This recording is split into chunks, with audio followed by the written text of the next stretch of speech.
সামনে আসো না, পিছনে কি আছে? পিছনে কি আছে? সামনে আসো। আশ্চর্য বটে।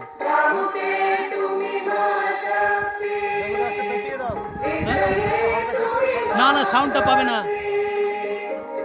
দেখতে পাচ্ছ তোমাদের ছবিটা?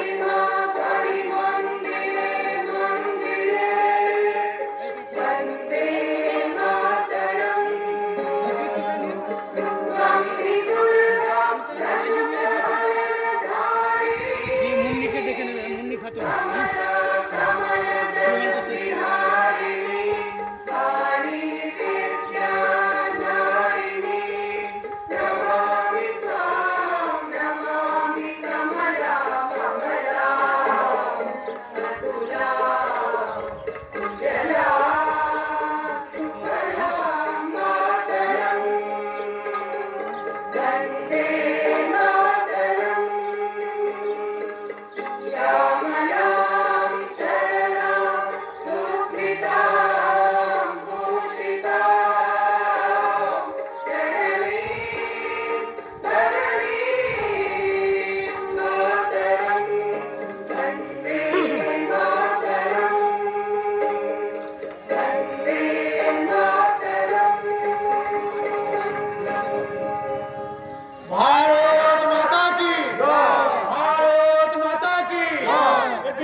ভারতীয় জনতা পার্টির যে পথসভা, সেই পথসভা আমাদের এখনই শুরু হলো রাষ্ট্রবন্দনার মাধ্যমে এবং ভারতীয় জনতা পার্টির স্লোগানের মাধ্যমে। আমাদের এটা এলাকার সকল বিজেপি কর্মীবৃন্দের কাছে অনুরোধ, আপনারা অতি সত্বর শুক্রবার বাস স্ট্যান্ডে চলে আসুন। আমাদের পথসভার যে স্ট্রিট কর্নার সেটা আরম্ভ হয়ে গেছে, আপনারা অতি সত্বর চলে আসুন। আজকে আমাদের এই সভায় উপস্থিত আছেন ভারতীয় জনতা পার্টির পূর্বস্থলী উত্তর বিধানসভার 1 নম্বর মণ্ডলের মহিলা মোর্চার নেত্রী মাননীয়া মুন্নি খাতুন মহাশয়া। তো মুন্নি খাতুন মহাশয়াকে ওনার মূল্যবান বক্তব্য রাখার জন্য আমরা আহ্বান করছি।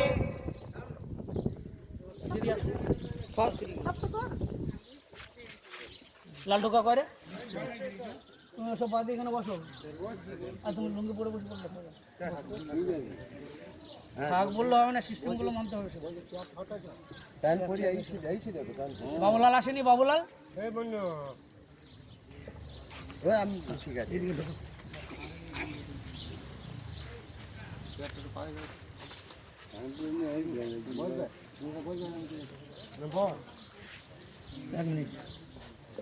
আছে। আমাদের মহিলা মোর্চার সংখ্যালঘু সেলের মহিলা মোর্চার যে সভানেত্রী মুন্নি খাতুন এখন আপনাদের সামনে বক্তব্য রাখবেন। উনি বক্তব্য রাখার আগে ওনাকে সম্মান জানানোর জন্য আমার মাথায় যে তাজ রয়েছে, এই তাজ মুন্নি খাতুনের মাথায় আপনারা একটু জোরে হাততালি দিয়ে অভিনন্দন জানাবেন।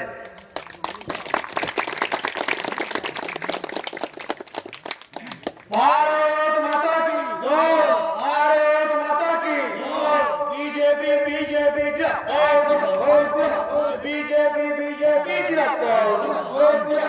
जय श्री राम, जय जय श्री राम, जय श्री राम। এখন করে দিন আগে রাখবেন, এখন আমাদের সামনে বক্তব্য রাখবেন পূর্বস্থলী উত্তর বিধানসভার 1 নম্বর মণ্ডলের সভানেত্রী, মহিলা মোর্চার সভানেত্রী মাননীয়া মুন্নি খাতুন মহাশয়। আসসালামু আলাইকুম। আমি সকলকে সালাম এবং নমস্কার জানাই। এখানে উপস্থিত পূর্বস্থলী পূর্ব 1 নম্বর মণ্ডলের সভাপতি আমাদের মণ্ডলের দেবপ্রসাদ চৌধুরী মহাশয়কে আমি সালাম ও প্রণাম জানাচ্ছি। এখানে উপস্থিত পূর্বস্থলী উত্তরে 1 নম্বর মণ্ডলের সাধারণ সম্পাদক সকলরা বাবু মহাশয়কে আমি আমার তরফ থেকে সালাম ও প্রণাম জানাই। এখানে উপস্থিত সংখ্যালঘু মোর্চার প্রেসিডেন্ট আমার আব্বাজানকে আমি সালাম জানাই। এখানে উপস্থিত বুথ সভাপতিদেরকেও আমি আমার তরফ থেকে সালাম ও প্রণাম জানাই। এখানে সকল উপস্থিত জেঠিমা, কাকিমা, বৌদিরা সকলকে আমার তরফ থেকে সালাম ও প্রণাম জানাই। এখানে মাদার কমিটির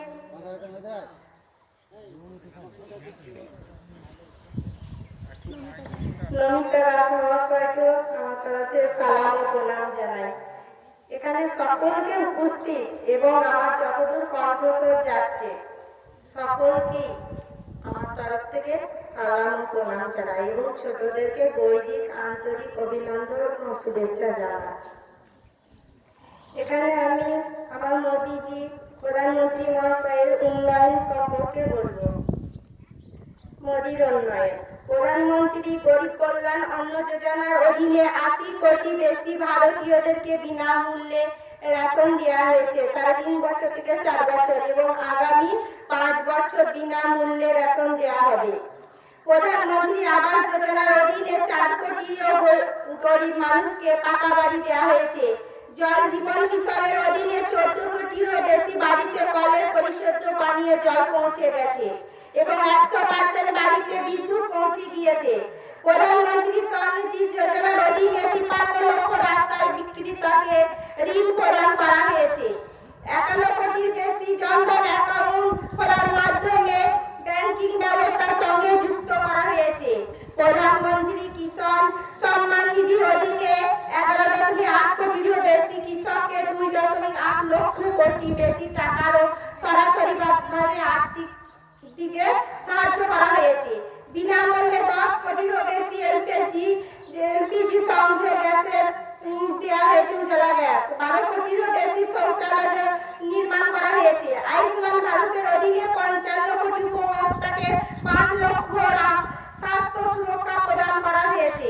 সবার আগে দেশ নতুন ভারত। আজ ভারত বিশ্বের 5ম বৃহত্তম অর্থনীতিতে এবং ডিজিটাল আদান প্রদানে 1 নম্বর। 370 ধারা অবসানের পর জম্মু কাশ্মীরে সন্ত্রাসবাদী হামলা কমেছে এবং পর্যটন অভূতপূর্ব জোয়ার এসেছে। লোকসভা এবং বিধানসভায় মহিলাদের জন্য 33% আসন সংরক্ষিত হয়েছে। চন্দ্রযান 3-এর মাধ্যমে ভারত বিশ্বের প্রথম দেশ হিসেবে চাঁদের দক্ষিণ মেরুতে অবতরণ করেছে। ওখানে আমাদের ভারতীয় পতাকা উত্তোলন করে আসা হয়েছে। ভারতের সভাপতিত্বে 2023 এজিপুরি সম্মেলনে সফলভাবে সংগঠিত হয়েছে। অযোধ্যায় শ্রী রামলালার মন্দির নির্মাণ করা হয়েছে। করোনার সময়কালে বন্দে ভারত মিশনের অধীনে 2.97 কোটি মানুষকে নিরাপদে ভারতে ফিরিয়ে আনা হয়েছে। সুদান, ইউক্রেন, লিবিয়া এবং ইয়েমেন থেকে 30,000 জনের বেশি ভারতীয়কে উদ্ধার করা হয়েছে। পরিকাঠামোর অভূতপূর্ব উন্নতি। বিমানবন্দরের সংখ্যা 74 থেকে 149 হয়েছে, যা প্রায় দ্বিগুণ। 2047 সালের মধ্যে আরো 4,500টি নতুন ট্রেন চালু করার লক্ষ্য স্থির করা হয়েছে, যার মধ্যে 41টি বন্দে ভারত ট্রেন। 2014 সাল থেকে প্রতিদিন 37 কিলোমিটার, 2013 সালে 12 কিমি প্রতিদিন হিসেবে 1.46 লক্ষ কিমি জাতীয় সড়ক এবং 3.28 লক্ষ কিমি গ্রামীণ সড়ক নির্মাণ করা হয়েছে। এটা আমার মোদী প্রধানমন্ত্রী মহাশয়ের উন্নয়ন।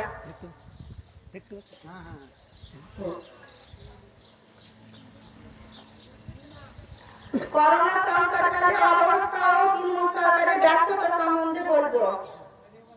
করোনা আক্রান্তের পরিসংখ্যান গোপন করে প্রতিটি ভারতীয় নাগরিকের জীবনকে বিপদের মুখে ফেলে দিয়েছে তৃণমূল কংগ্রেস। আজ পর্যন্ত পর্যাপ্ত কোনো পরীক্ষা করতে সম্পূর্ণভাবে করোনার মহামারীকে নিয়ন্ত্রণ আনতে সম্পূর্ণভাবে ব্যর্থ হয়েছে। কেন্দ্রের আয়ুষ্মান প্রকল্প সুফল লাভ করা থেকে রাজ্যবাসীকে বঞ্চিত করা হয়েছে। কেন্দ্রের আয়ুষ্মান প্রকল্প পশ্চিমবঙ্গে চালু হলে বিগত 2 বছরে কয়েকশো কোটি টাকা সাশ্রয় হতো। সেই টাকা অতিমারি রুখতে ব্যবহার করা যেত। রাজনৈতিক স্বার্থলোভী রাজ্য সরকারের উপর সাধারণ মানুষ ভরসা রাখবে কিভাবে? আমফান সংকটকালে অব্যবস্থা ব্যর্থতা। গত 12 বছরে প্রবল ঘূর্ণিঝড় এলাকাতে বহু আশ্রয়স্থল নষ্ট হয়ে গেছে। মাত্র 996টি আশ্রয়স্থল স্থাপন করেছে রাজ্য। সুন্দরবন বাঁধ তৈরি সংস্কারের জন্য 5000 কোটি বরাদ্দ হয়েছে, আজও ব্যবহার হয়নি। সর্বগ্রাসী তৃণমূল ত্রাণের অর্থ পর্যন্ত তছরূপ করেছে।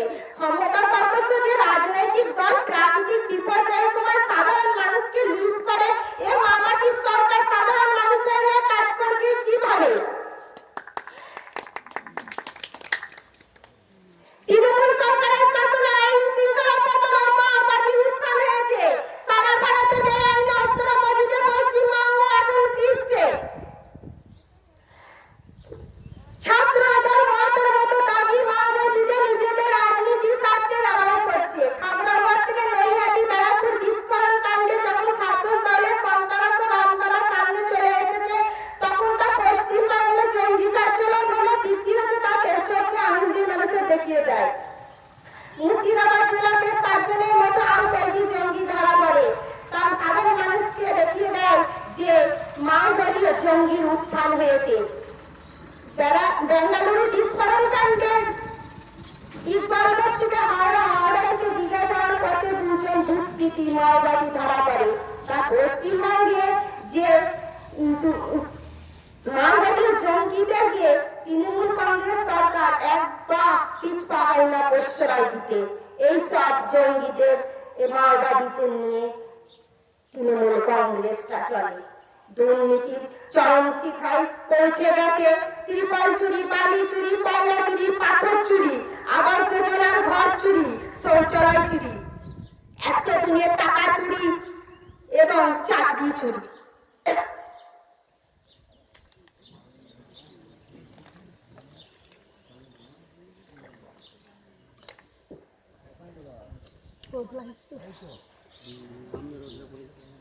চালিয়ে যাও, ঠান্ডা হয়ে যাবে।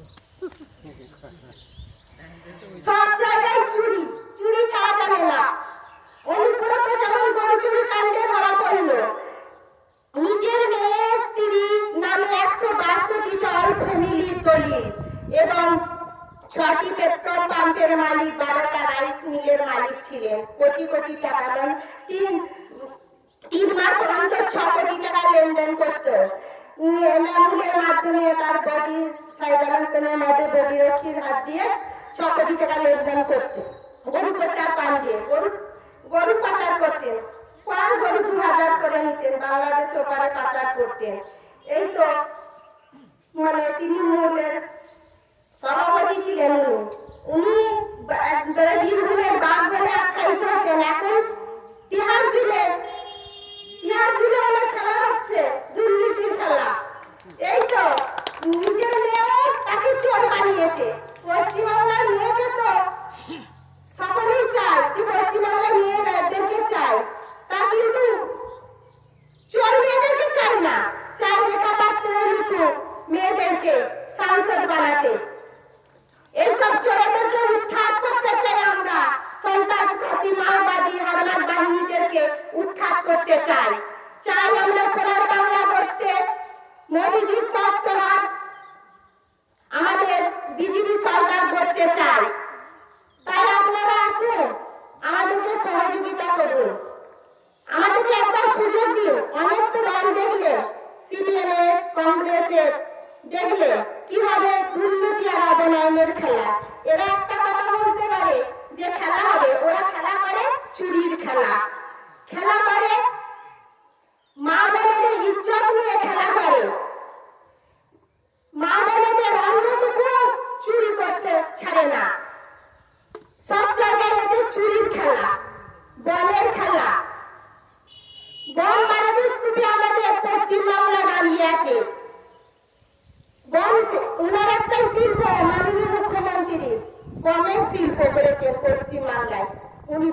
মৌলবীলে 1 নম্বর স্থান করেছেন।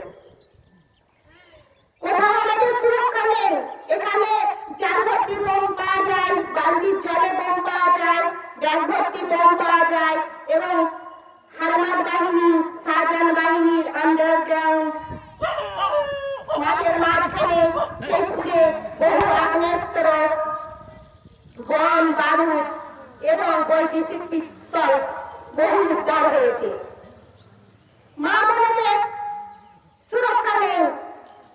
মাঠে বাচ্চারা খেলতে গেলে সেখানে সুরক্ষা নেই। বল ভেবে বলকে খেলতে খেলতে 7-8টা করে শিশু আহত হয়।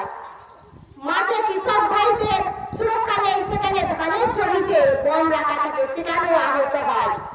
পশ্চিমবাংলা এখন বারুদের স্তূপে দাঁড়িয়েছে। সেই শেখ শাহজাহান বাহিনী সন্দেশকারী মা বোনদের মান সম্মান ইজ্জতটা ধুলোয় মিশিয়ে দিয়েছে। তারা লাঞ্ছিত, বঞ্চিত, ধর্ষিত, অপমানিত, নিপীড়িত। তারা এমন ভাবে ধর্ষণ হয়েছে দিনের পর দিন, মাসের পর মাস, বছরের পর বছর, 13 বছর ভাবে তারা ধর্ষণ, বঞ্চিত হয়েছে, তারা অত্যাচারিত হয়েছে।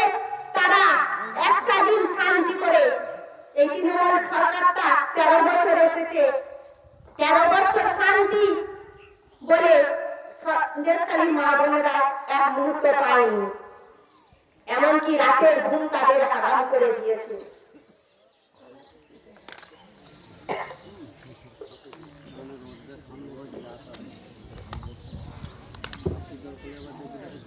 সন্দেশকালী মা বোনেদের রাতের ঘুম হারাম করে দিয়েছিল। তাদের শীতের দিনে রাত 12টার সময় পিঠে পুলি বানানোর নামে তাদেরকে ডাকা হতো। চল পিঠে বানাবি, শাহজাহান বাহিনী, শাহজাহান ভাই রেখেছে। শিবু সোরেন, উত্তম হাজরা তুলে নিয়ে যেত না। বারণ করলে তার ভাইয়েরা, স্বামী যদি বাধা দিত, তাদেরকে রাস্তায় ফেলে এমন ভাবে পিঠাতো, রক্তাক্ত করে দিত।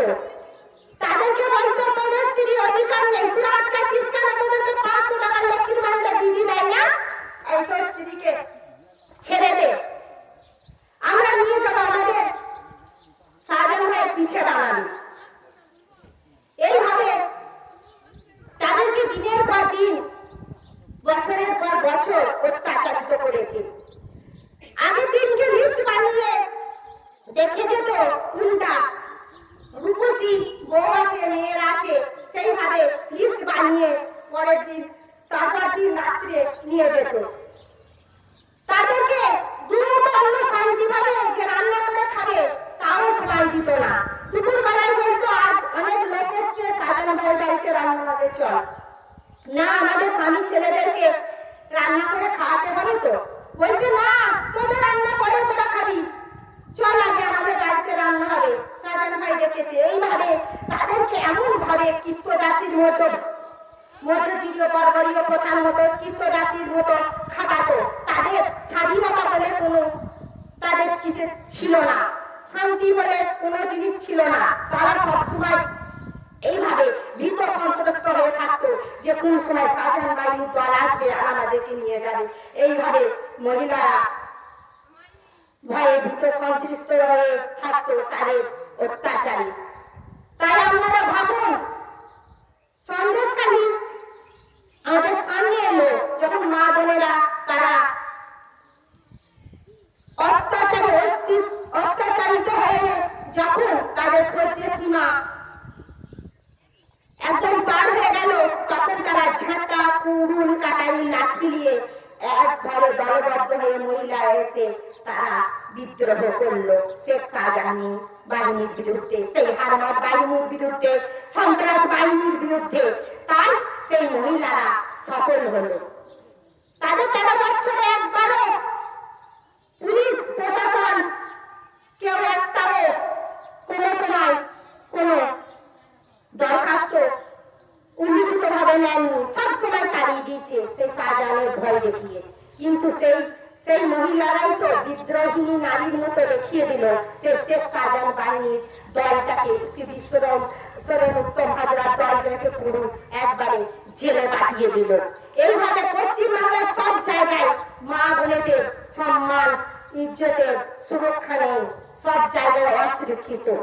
12-13 বছর, 14 বছর, 9 বছরের বালিকা পর্যন্ত ছাড়ে না, তারা ধর্ষণ হয়।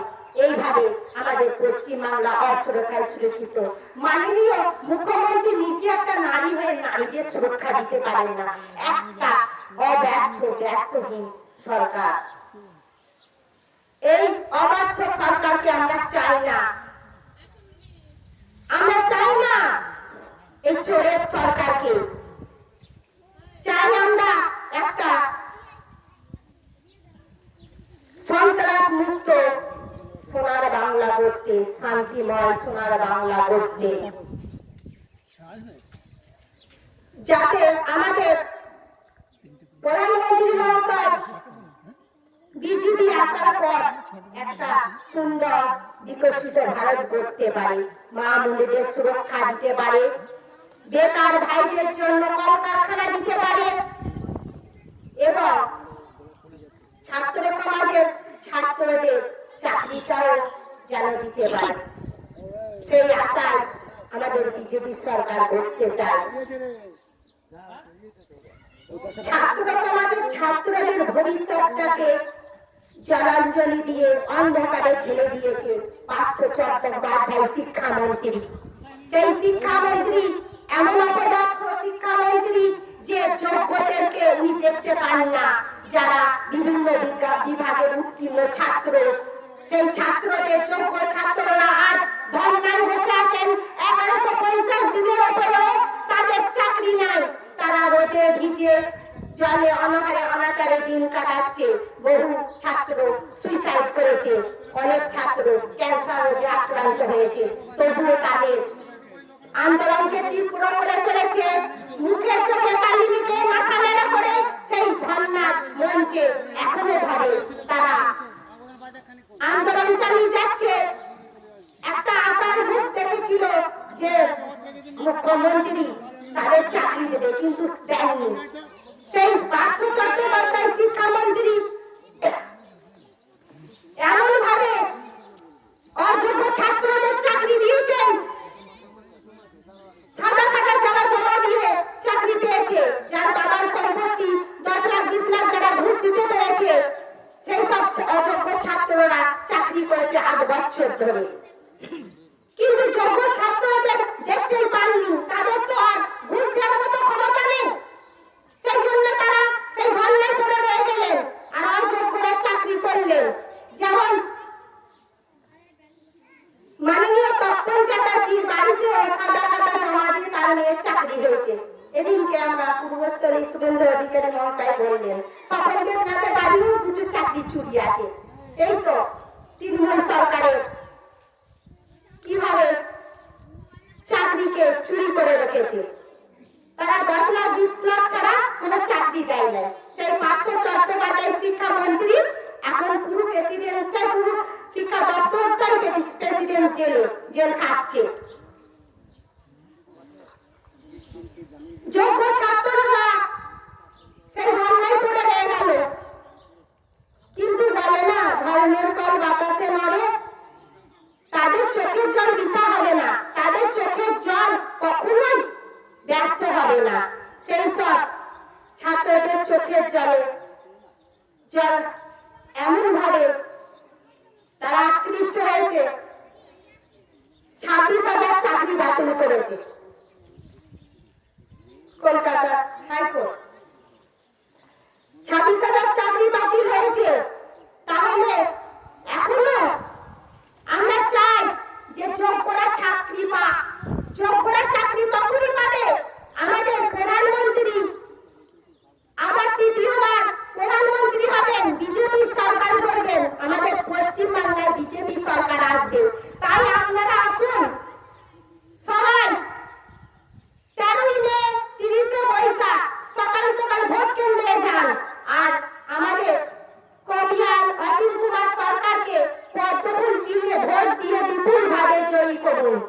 আপনাদেরকে আমি অনুরোধ জানাচ্ছি যে ভোটটা ফালতু এদিক ওদিক করবেন না। আমাদের বিজেপি সরকার যাতে করতে পারি সেইভাবে আমাদের সহযোগিতা করবেন, পদ্মফুল চিহ্নেই ভোটটা দেবেন। তাহলে আমরা দুর্নীতি মুক্ত একটা করতে পারবো। আমরা শান্তিময় পশ্চিমবাংলাকে দেখতে চাই। বেকার ছাত্রদের চাকরি চাই। সেই উদ্দেশ্যে আমাদের কলকারখানা সিপিএম এর আমলে যারা বন্ধ ছিল তার ডবল, মানে 1 কোটি বেকার ছিল 2 কোটি বেকার দাঁড়িয়ে গেছে। বহু কলকারখানা সব বন্ধ হয়ে গেছে। এইসব কলকারখানা যাতে আমরা ফিরে পেতে চাই, তার উদ্দেশ্যে আমরা বিজেপিকে ভোট দেব। মা বোনেদের মান সম্মান সুরক্ষার তাগিদে আমরা বিজেপিকে ভোট দিতে চাই। আমাদের যে অন্নটা রেশনের মাল আসতো করোনাকালীন, সেই অন্নটাও খাদ্যমন্ত্রী জ্যোতিপ্রিয় মল্লিক সেই খাদ্যটাকে চুরি করেছে, গরিবের অন্নটাকে গ্রাস করেছে। সেই খাদ্যমন্ত্রী জ্যোতিপ্রিয় বাবু সেই ছেলে বসে আছেন, বহু কোটি কোটি টাকার সম্পত্তি ধরা পড়লো, বীরভূমে 6 কোটি টাকার বাংলো, কলকাতার বিভিন্ন জায়গায় তার লজ, বিলাসবহুল গাড়ি বাড়ি, অর্থ সম্পত্তি কোটি কোটি টাকা ধরা পড়ে গেল। পুরো তৃণমূলের পুরো দলটা একবারে টাকা মারা কোম্পানির দল।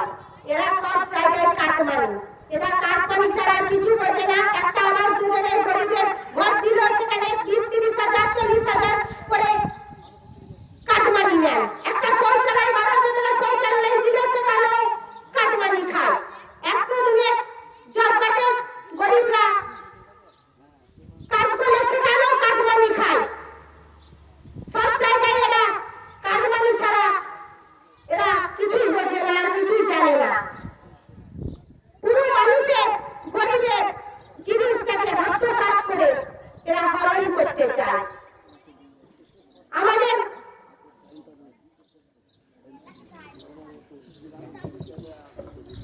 আমাদেরকে তাই আপনারা আসুন, যে চোরের সরকারকে আমরা উৎখাত করতে চাই। আমরা বাহিনী দলটাকে, তৃণমূলের দলটাকে আমরা উৎখাত করে একবারে গঙ্গার জলে বিসর্জন দিতে চাই। টিএমসি মানে তোলাবাজি আর কাটমানি, দুর্নীতির অবনয়নের খেলা। তাই ওরা খেলা হবে, খেলা হলে আর বলতেই পারে না। ওরা অবনয়নের আসল খেলাটাই তো খেলে নিয়েছে, বোম বারুদের শিল্প গড়ে দিয়েছে। আর পশ্চিমবাংলাটাকে এমন ভাবে কাঙালে পরিণত করেছে যে আমাদের অভাব আর বেকারত্ব ছাড়া আর কিছু মানুষ দেখতে পাই না। তাই আপনাদেরকে আমি বোঝাতে চাই, আপনারা একটু চোখ কান খোলা রাখুন, আর কোনো কিছু চিন্তা ভাবনা না করে আমাদের বিজেপি সরকার ভোটে সাহায্য করুন। পদ্মফুল চিহ্নে ভোট দিয়ে অসীম কুমার সরকারকে জয়ী করুন। এবারে আমি আর কিছু বলছি না, আপনাদেরকে যথাযথ স্থানে আর একবার সালামের প্রণাম জানাই। এই বলে আমি বক্তব্য শেষ করছি। জয় হিন্দ, বন্দে মাতরম, ভারত মাতা কি জয়। অসংখ্য ধন্যবাদ। পূর্বস্থলী উত্তর বিধানসভা 1 নম্বর মন্ডলের মহিলা মোর্চার নেত্রী মুন্নি খাতুন মহাশয়। এরপর আমাদের সামনে বক্তব্য রাখবেন অতি সুবক্তা, পূর্বস্থলী উত্তর বিধানসভার 1 নম্বর মন্ডলের সহ সভাপতি মাননীয় দেবপ্রসাদ চৌধুরী মহাশয়। সবাই সামনে চলে এসো। ফিরে দেবো। একদম ঠিক আছে। এরকম চুপচাপ বসে থাকলে হবে? আমার সঙ্গে একবার বলুন তো দেখি কেমন বলতে পারেন। ভারত মাতা কি জয়, ভারত মাতা কি জয়, ভারত মাতা কি জয়। অসীম সরকারকে পদ্মফুল চিহ্নে ভোট দিন, ভোট দিন, ভোট দিন। অসীম সরকারকে পদ্মফুল চিহ্নে ভোট দিন, ভোট দিন, ভোট দিন। বিজেপিকে ভোট দিন, ভোট দিন, ভোট দিন। এতক্ষণ আমার যে বোনটি বক্তব্য রাখলো, খুব সুন্দর বক্তব্য রেখেছে, তথ্য সহ একদম প্রমাণ সহ, তথ্য এবং প্রমাণ সহ বক্তব্য রেখেছে আমার এই মুন্নি খাতুন বোনটি। সেই জন্যই আমি মনে প্রাণে ঠিক করেছি যে আজকে মুন্নি খাতুনকে একজন সুসজ্জিত বিজেপি নেত্রী হিসেবে আমি তাকে প্রতিষ্ঠা দেব বলে আমি নিজের মাথার তাজ আজকে মুন্নি খাতুনের মাথায় পরে দিয়ে ওনাকে আমি সম্মান প্রদর্শন করলাম। কজ্জল পূরিত লোচন ভালে নকুযুগ শোভিত মুক্তার হারে বীণা পুস্তক রঞ্জিত হস্তে ভগবতী ভারতী দেবী নমস্তুতে। এটা কি মন্ত্র জানেন আপনারা কেউ? এটা হচ্ছে যে ছাত্র কিশোর যুবক যুবতী লেখাপড়া করছো, সেই সমস্ত শিশু কৈশোর, তাদের জন্য দেবী সরস্বতীর প্রতি শ্রদ্ধা নিবেদন করে, প্রণাম নিবেদন করে আমাদের বই হাতে নিয়ে পড়াশুনো করতে হয়। এটা দীর্ঘ প্রাচীন একটা রীতিনীতি, কিন্তু আমরা সেই পরম্পরা, সেই সাংস্কৃতিক যে মেলবন্ধন, সেগুলোকে আজকে পাশ্চাত্য সভ্যতার অনুকরণ করতে গিয়ে আমরা এই সভ্যতার নিরিখে যে ভাষায়, যে ভাবধারায় আমাদের পথ চলতে হয়, সেটাকে আমরা ভুলে গেছি। তাই আমি আপনাদের সামনে এই দেবী সরস্বতীর প্রণাম মন্ত্র পাঠ করলাম, কারণ আপনার সন্তান সন্ততি, ছাত্র ছাত্রীকে এই মন্ত্র শিক্ষার মাধ্যমে তার অধ্যয়নের অভ্যাসে পরিণত করতে হবে। এই বার্তাটা আমি আপনাদের কাছে দিলাম। মৌলানা মোহাম্মদ হালি আজ থেকে প্রায় 1400 বছর আগে একটি কবিতা লিখেছেন। আপনারা কেউ জানেন কি? জীবনে শুনেছেন কি? শোনেননি? আমার কাছে শুনুন। ओ दिन हिजाजी के बेबक बेरा कसमल पे ठहरा तैर जिसने सातों समुंदर पार होके ओ डूबे गंगा के दाहनों में आकर। এই যে আরবি ভাষার কবিতা আজ থেকে 1400 বছর আগে লিখেছিলেন মৌলানা মোহাম্মদ হালি। কিসের প্রেক্ষাপটে আপনাদের কারো জানা আছে কি? কারো জানা নেই। আর একটি আরবি কবিতা বলি। আমাদের পরম শ্রদ্ধেয়, পরম পূজনীয় প্রাক্তন প্রয়াত ভারতরত্ন প্রধানমন্ত্রী অটল বিহারী বাজপেয়ী, তিনি যখন 1999 সালে পাকিস্তানের তৎকালীন প্রধানমন্ত্রী নওয়াজ শেখের আহ্বানে লাহোর যাত্রা করেছিলেন, সেই লাহোর যাত্রা করার সময় প্রায় 10 লক্ষেরও নরনারী পাকিস্তানের সেই সভা মঞ্চের কাছে উপস্থিত হয়েছিলেন অটল বিহারী বাজপেয়ীর বক্তব্য শুনবার জন্য। আপনারা কল্পনা করতে পারবেন না, অটল বিহারী বাজপেয়ীর বক্তব্য শোনার জন্য সেদিন লাহোরের মাটিতে আছড়ে পড়েছিল লক্ষ লক্ষ পাকিস্তানের মুসলিম সমাজের মা বোনেরা। আর সেখানে অটল বিহারী বাজপেয়ীর বক্তব্য শুনতে শুনতে আবেগ সামলাতে না পেরে তারা নিজেদের মধ্যে মত বিনিময় করতে গিয়ে বলেছেন, ब्राहुजी देखो तनसाई किनी गाल गहरा कह गया, कितनी दूर की सोच है, ये तो सच्चा फिलोसोफर है। এই যে আরবি ভাষার কবিতা, আমি জানি আপনারা কেউ এর বাংলা মানে করতে পারবেন না। মৌলানা মোহাম্মদ হালির এই যে আরবি ভাষার কবিতা, আমি জানি আপনারা কেউ বাংলার অনুবাদ করতে পারবেন না। আমি কেন বললাম জানেন? আমার বোনটি, আমার প্রধানমন্ত্রী কি কি উন্নয়ন করেছে, আর এই রাজ্যের মাননীয় বঙ্গেশ্বরী মমতা বন্দ্যোপাধ্যায় কি কুকীর্তি করেছেন, সেই বিষয়ের উপরে বললেন। তাই সে বিষয়ে বলবার জন্য অনেক বক্তা আছে। আমার পরবর্তীকালে আরো বক্তা আসবে, আমাদের মন্ডল সভাপতি একজন সুবক্তা সঞ্জীব হাজরাও আসবে। তো যে বিষয়গুলো আপনাদের কাছে কেউ কোনোদিন বলেনি, আমি সেগুলো ব্যাখ্যা করতে চাই। ধর্ম নিরপেক্ষতার অছিলায়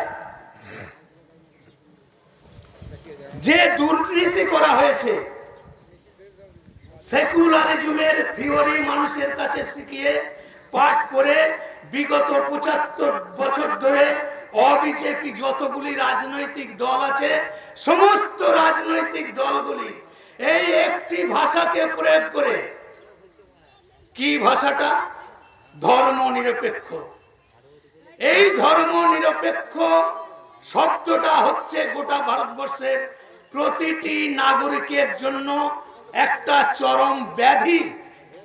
এই ব্যাধিটাকে মানুষের ঘাড়ে চাপিয়ে দিয়ে তারা রাজনৈতিক ফয়দা লড়বার জন্য এই ধর্ম নিরপেক্ষ শব্দটা সমস্ত ভারতবর্ষের আজকের দিনে প্রায় ১৩০০-র ওপরে রাজনৈতিক দলের জন্ম হয়েছে।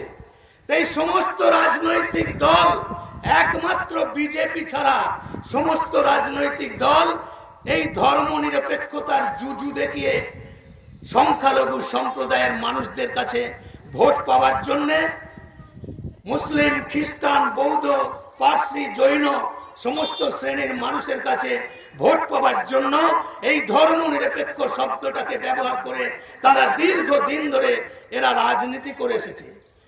আমি এদের উলঙ্গ করে দিতে চাই, তাই আমিও গুগল ঘেঁটে এই তথ্য সংগ্রহ করে আমি নিয়ে এসেছি আপনাদের সামনে তুলে ধরবো বলে।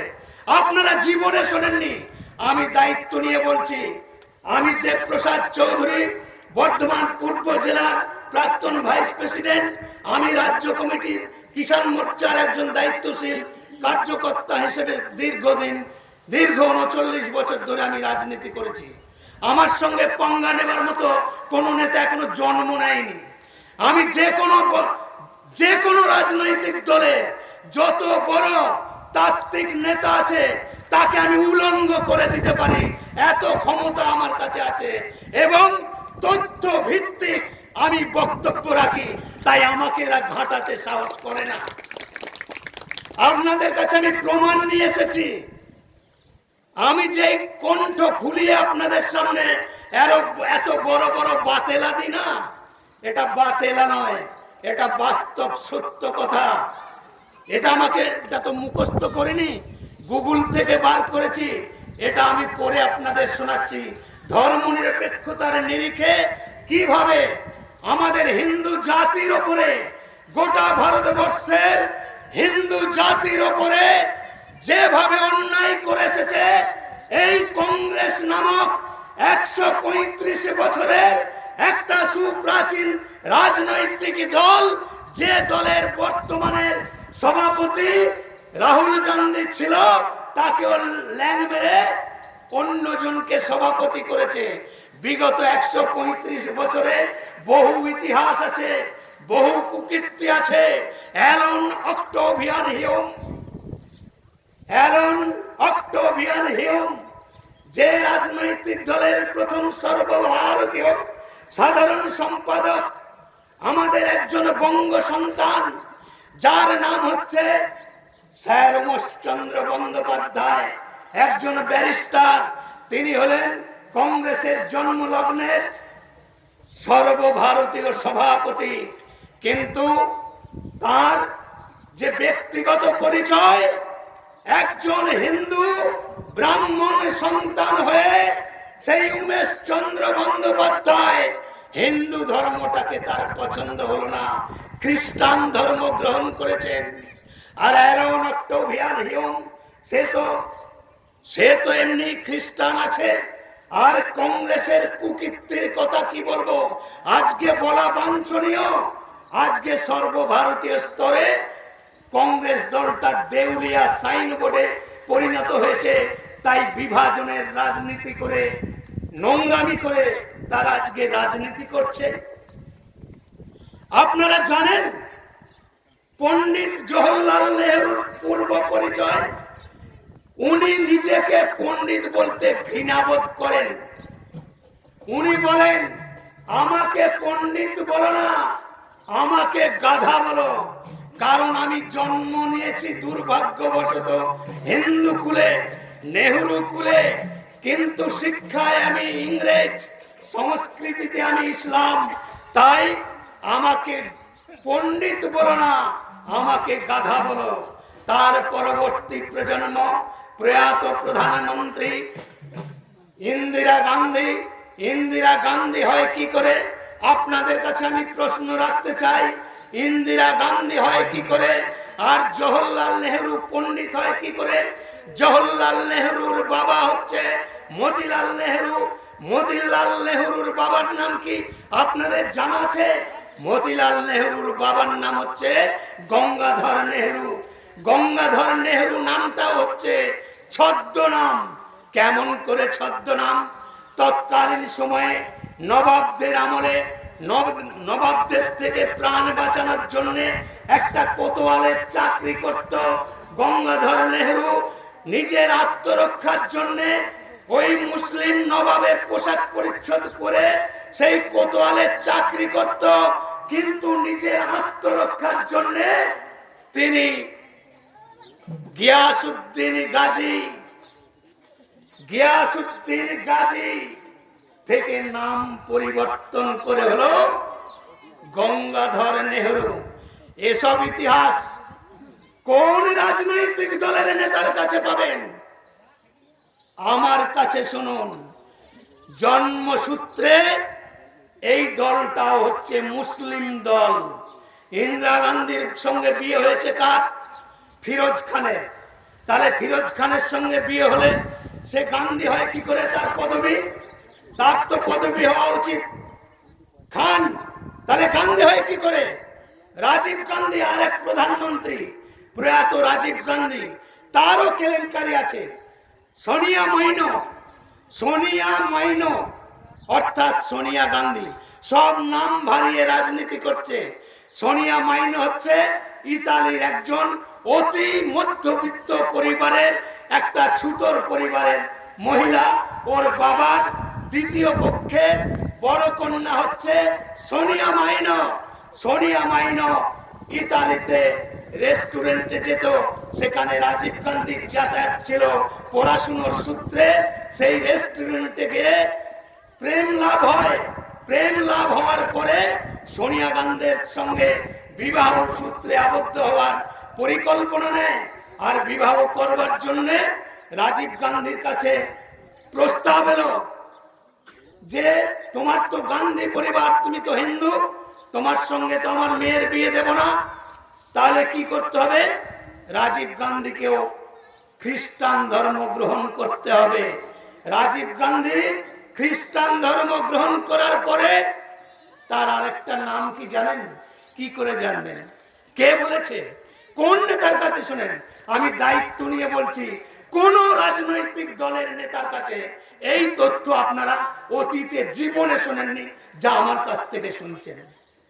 সোনিয়া মাইনো সে হয়ে গেল সোনিয়া গান্ধী, আর রাজীব গান্ধী তার আরেক নাম হচ্ছে, খ্রিস্টান ধর্ম গ্রহণ করার পরে তার নাম হলো রোবার্তো। আপনারা কেউ জানতেন রাজীব গান্ধীর আরেকটা নাম রোবার্তো? আপনারা কেউ জানতেন? কেউ জানতেন না। সঞ্জয় গান্ধীকে প্ল্যান করে পরিকল্পনা করে ইন্দিরা গান্ধী প্লেন ক্র্যাশ করিয়ে তাকে মেরে ফেললো। সে একটু ভালো কাজ করতে চেয়েছিল। আমার থেকে বয়সে প্রবীণ যারা, তারা নিশ্চয়ই জানেন, সেই যে জরুরি অবস্থার সময়ে সঞ্জয় গান্ধী একটু মাথাচাড়া দিয়েছিল। তাই সঞ্জয় গান্ধীকে প্ল্যান করে পরিকল্পনা করে সঞ্জয় গান্ধীকে প্লেন ক্র্যাশ করিয়ে সঞ্জয় গান্ধীকে মেরে ফেলা হলো। আমি এতগুলো ইতিহাস কেন বললাম? আমি ইতিহাসগুলো এই জন্য বললাম, ধর্ম নিরপেক্ষতার জিগির তুলে যে সমস্ত রাজনৈতিক দলগুলো এই নপুংসক হিন্দুগুলো যারা ধর্ম নিরপেক্ষতার আড়ালে মোদিজিকে গাল দেয়, বিজেপিকে গাল দেয়, সেই নপুংসক ধর্ম নিরপেক্ষতা রাজনৈতিক দলের নেতাদের উদ্দেশ্যে বলছি। এখানে সিপিএম এর নেতা, কংগ্রেসের নেতা, তৃণমূলের নেতা, যে কোনো নেতাকে আমি আহ্বান করছি, আমার একটা ওয়ার্ড যদি আপনারা কেউ কেটে দিতে পারেন, আপনার পায়ের জুতোটা আমি মুখে নিয়ে আপনার সামনে গলা ছেড়ে দিতে দিতে আমি বাড়ি চলে যাব। এবার আমি এটা পড়ে শোনাচ্ছি। এখানে কার ছবি দেখতে পাচ্ছেন? প্রিয়াঙ্কা গান্ধী, অর্থাৎ রাজীব গান্ধীর কন্যা প্রিয়াঙ্কা গান্ধী 2008 সালে কংগ্রেসের সরকার ছিল, যার প্রধানমন্ত্রী কে ছিল? মনমোহন সিং। আর অলিখিত প্রধানমন্ত্রী কে ছিল? সোনিয়া গান্ধী। আর তাদের সহযোদ্ধা কে ছিল? এই আজকের রাজ্যের মুখ্যমন্ত্রী মমতা বন্দ্যোপাধ্যায় এই জোটের সঙ্গে ছিল। এই ধর্মনিরপেক্ষতার আড়ালে এই যে 2008 সালের তথ্য আপনাদের কাছে আমি পেশ করছি, এটা আপনাদের জানা উচিত, আপনাদের বোঝা উচিত যে ধর্মনিরপেক্ষ শব্দটা নিয়ে যে নোংরা রাজনীতির খেলা হচ্ছে, এদের মুখোশটাকে খুলে দেওয়া উচিত। আর হিন্দুদের বিশেষ করে বলছি, আপনাদের ভাবা উচিত। কংগ্রেস সরকারের 2008 সালের চাকরির তালিকা, রাষ্ট্রপতি ভবনের সচিবালয়ে মোট পদ হচ্ছে 49টা। ভালো করে শুনবেন, কেউ যদি ভিডিও করতে চান ভিডিও করুন। এখানে নির্বাচন কমিশনারের আধিকারিকরা এসছেন, ওনারাও ভিডিও করুন। আর প্রশাসনের কর্তব্যরত পুলিশ এবং সিভিক ভলেন্টিয়ার, তাদের উদ্দেশ্যেও বলছি, আপনারাও নোট করে নিয়ে যান। কারণ আপনি হিন্দু হন, মুসলমান হন, বাস্তব সত্যটা আপনারাও লিপিবদ্ধ করে রাখুন। বিজেপির দরকার কি কারণে, এই তথ্যটা আপনাদের জানা প্রয়োজন আছে। তাই আমি আপনাদের কাছে এই প্রমাণ সহ আমি বক্তব্য রাখছি। রাষ্ট্রপতি ভবনের সচিবালয়ের পদ হচ্ছে 49 জন। সেখানে মুসলিম ও খ্রিস্টান মিলিয়ে 45 জনের চাকরি হয়েছে। আর হিন্দু সেখানে মাত্র 4 জন। যেখানে 140 কোটি জনগণের এই দেশ, যে দেশের প্রায় 90% হিন্দু, তাদেরকে দেয়া হয়েছে এই চাকরিতে মাত্র 4 জন। ধর্ম নিরপেক্ষতার আড়ালে কেমন জালিয়াতি করা হয়েছে, এগুলো আপনাদের খুবই জানা প্রয়োজন। উপরাষ্ট্রপতি সচিবালয়ে মোট পদ হচ্ছে 7 জন। মুসলিম ও খ্রিস্টান মিলিয়ে 7 জনের চাকরি হয়েছে, কোনো হিন্দুর ঠাঁই হয়নি। ক্যাবিনেট সচিবের মোট পদ হচ্ছে 20 জন। এখানে মুসলিম ও খ্রিস্টান মিলিয়ে মোট 19 জনকে চাকরি দেওয়া হয়েছে। আর হিন্দুর ভাগ্যে জুটেছে মাত্র 1 জন। প্রধানমন্ত্রীর কার্যালয়ে মোট পদ হচ্ছে 35 জন। সেই 35 জনের মধ্যে মুসলিম খ্রিস্টান তারা পেয়েছে 33 জন। আর হিন্দুর ভাগ্যে জুটেছে মাত্র 2 জন। রক্ষা মন্ত্রণালয়ে 1379 জন মোট পদ। এই পদে মুসলিম এবং খ্রিস্টান তাদের চাকরি দেওয়া হয়েছে 1331 জন। আর হিন্দুর ভাগ্যে জুটেছে 48 জন। সমাজ স্বাস্থ্য মন্ত্রণালয়ে 209 জন। মুসলিম ও খ্রিস্টান 192 জন। আর হিন্দু সেখানে চাকরি পেয়েছে মাত্র 17 জন। বিত্ত মন্ত্রণালয়, সেখানে 1008 জন মোট সংখ্যা। সেখানে মুসলিম এবং খ্রিস্টান মিলিয়ে পেয়েছে 952 জন। আর হিন্দু পেয়েছে 56 জন। গৃহ মন্ত্রণালয় 409 জন। 409 জনের মধ্যে মুসলিম ও খ্রিস্টান পেয়েছে 377 জন। আর হিন্দু সেখানে মাত্র 32 জন। প্রধান সচিব 26 জন মোট পদ। সেই পদের মধ্যে মুসলিম ও খ্রিস্টান চাকরি পেয়েছে মাত্র 20 জন। আর হিন্দুর সংখ্যা সেখানে 6 জন।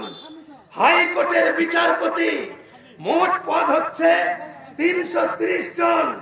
মুসলিম ও খ্রিস্টান চাকরি পেয়েছে 326 জন। আর হিন্দু সেখানে 4 জন। সুপ্রিম কোর্টের বিচারপতি 23 জন, সেখান এর পরের সংখ্যাটা আমি বার করতে পারিনি। তাহলে আমি নপুংসক হিন্দু কেন বললাম? নপুংসকের আরেকটা মানে হচ্ছে হিজড়ে। হিজড়ে প্রবৃত্তির যে সমস্ত হিন্দুরা, হিজড়ে প্রকৃতির যে সমস্ত হিন্দুরা ওই দিদির পা চটে, সিপিএম এর পা চটে, কংগ্রেসের পা চটে, আমি তাদের উদ্দেশ্যে বলছি, কিসের ধর্ম